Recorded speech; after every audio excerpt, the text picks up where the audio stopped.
মনটা ভালো নাই, মেজাজটা খুব গরম। আমার নামটা শুনছেন? নামটা কি আপু? তরু। হ্যাঁ। এটা কোনো মানুষের নাম? তোর জায়গায় গয়লা যায় গরু। কেন গরিবের নাম এমন কেন হবে? আমার কথা হচ্ছে তুই বাবা গরিব, তুই ভালো কিছু অ্যাফোর্ড করতে পারবি না, ফাইন, নাম তো ফ্রি, ভালো নাম রাখ। না, নাম রাখছে তরু। সারাটা জীবন স্ট্রাগল করতে হয়। প্রবলেম হয় যে কোরবানির ঈদের সময় কাউকে আমি যদি ফোনে বলি ভাই তরু, কিনছি 1.5 লাখ, সেই দিন রাস্তায় এক লোকের সাথে দেখা, সে বললো ভাইয়া কিছু মনে না করলে একটা কথা বলি। আমি মনে করলাম কমেডি করতেছি, হয়তো বা আমাকে চিনে সেলফি টেলফি চলবে। শিওর। ভাইয়া আপনি কি অ্যাবনর্মাল? আমি যে আব্বারে কইলাম আব্বা এইসব কি, আমি তো রাস্তায় চলতেই পারতেছি না, মানুষকে আমি নাকি অ্যাবনর্মাল? না রে, তুই নর্মালও না অ্যাবনর্মালও না, তুই সিজার।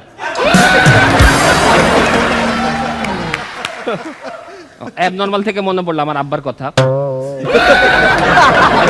আমার আব্বা অ্যাবনর্মাল না, কিন্তু অমায়িক দুর্ব্যবহার।